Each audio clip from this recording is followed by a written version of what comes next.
की शुरुआत करते हैं। 7वीं प्राची के मुसलमानों से राखी ना खरीदने के बाद अब ठाकुर जी का लिबास सिर्फ हिंदू कारीगरों से खरीदने की अपील हुई है।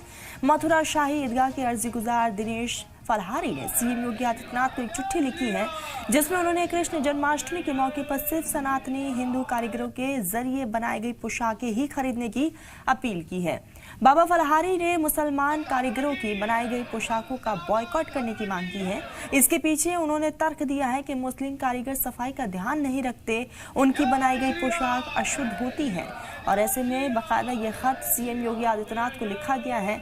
आपको बता दें कि इससे पहले अब राखी को लेकर तनाजा था और अब पोशाक को लेकर ये तनाजा देखा जा रहा है। 7वीं प्राची के मुसलमानों से राखी ना खरीदने के बाद अब ठाकुर जी के पोशाक पर और लिबास पर जो है अब राजनीति हो रही है और इसी पूरे मामले को लेकर बाकायदा एक खत सीएम योगी आदित्यनाथ को भी लिखा गया है।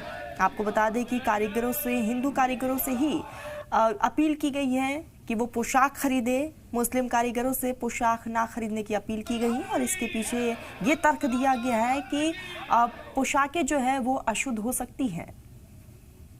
हिंदुओं के हृदय सम्राट माननीय मुख्यमंत्री योगी जी को हमने पत्र लिखा है और मांग की है कि कृष्ण जन्माष्टमी वाले दिन जो हमारे ठाकुर जी के बाल स्वरूप को जो पोशाकें धारण कराई जाती हैं वो केवल सनातनी हिंदू कारीगरों से ही बनवाएं, क्योंकि मुस्लिम कारीगर चाय पीते हैं, बीड़ी पीते हैं, हाथ नहीं धोते, शौच जाने के बाद भी हाथ नहीं साफ करते, तो इस स्वच्छता का ध्यान नहीं रख पाते।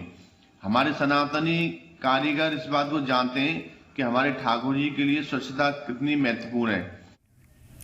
इसी बीच हमारे साथ कन्हैया शर्मा रिपोर्टर जुड़ गए हैं। कन्हैया, इससे पहले हमने देखा राखी को लेकर खूब राजनीति हुई और अब ठाकुर जी के पोशाक को लेकर एक खत सीएम योगी आदित्यनाथ को लिखा गया है, क्या कुछ उसमें जिक्र किया गया है? देखिए, जो मुख्यमंत्री को पत्र लिखा है इसमें यही जिक्र है कि जो लोग गैर हिंदू हैं वो लोग अशुद्धता से पोशाकें श्रृंगार का सामान बनाते हैं जो ठाकुर जी को धारण नहीं किया जा सकता। जो फलहारी हैं उन्होंने एक एप्लीकेशन लिखी है मुख्यमंत्री को, उसमें कहा है कि जो वस्त्र हैं वो ना मुस्लिम कारीगर बनाए, ना जो सामान है श्रृंगार का वो बनाए और सभी लोगों से अपील किया कि वो हिंदुओं से ही सामान खरीदे। अभी प्रत्यारोप आरोप का दौर जारी है, क्योंकि पहले भी कई बार हमने देखा है कि चाहे होली हो चाहे रक्षाबंधन हो, ऐसे बयानबाजी सामने आती है तो ग्राउंड पर धरातल पर जरूर असर पड़ता है। लेकिन मुस्लिम कारीगरों से हमने बात की तो उन्होंने कहा कि ये बयानबाजी से लोगों को बचना चाहिए और ऐसे बयानबाजी से माहौल खराब होता है। उन्होंने कहा हम लोग हिंदू और मुसलमान दोनों मिलकर व्यापार करते हैं और तभी खुशहाली से अपना काम चलता है। कन्हैया, जानकारी ये भी दीजिएगा कि जब मुस्लिम कारीगरों से आपने बातचीत की है तो उनका इस बीच और क्या कुछ कहना रहा? देखिए, मुस्लिम कारीगरों को कहना है कि अगर जो गलत करेगा और ऐसा गलत माहौल खराब करेगा, ऐसे बयानबाजी करेगा तो उसके खिलाफ खुद गलत होगा। ऐसे बयानबाजी से बचना चाहिए।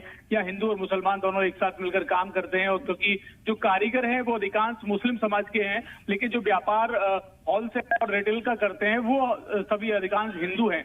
ऐसे में कारीगर जो मुस्लिम तैयार करते हैं पोशाक और श्रृंगार का सामान और हिंदू भाई उसको बेचने का काम करते हैं, तो दोनों का कहीं ना कहीं व्यापार का भी संबंध है और आपसी प्रेम भाईचारे का भी संबंध है। लेकिन जो ऐसी बयानबाजी आती है उनसे माहौल जरूर खराब होता है।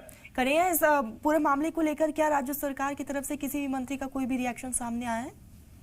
देखिए, अभी सरकार और सरकार के जो लोग हैं, जनप्रतिनिधि हैं, वो भी कुछ भी कहने से इस समय बच रहे हैं, क्योंकि 15 अगस्त को सीएम योगी आदित्यनाथ का भी संभावित दौरा है और अब ये लेटर सीएम योगी को लिखा गया है तो हो सकता है कि क्या कोई सीएम की तरफ से इस पर बयान आए या फिर कोई कार्रवाई इस मामले में देखने को मिलेगी। लेकिन ऐसे बयानों से धरातल पर जो लोग प्रेम भाईचारे के साथ रह रहे हैं, आपसी प्रेम के साथ अपना काम कर रहे हैं, उनके व्यवहार पर जरूर असर पड़ता है। बिल्कुल बिल्कुल, व्यवहार पर असर पड़ रहा है। कन्हैया, आप हमारे साथ जुड़े, तमाम जानकारी के लिए बहुत शुक्रिया आपका।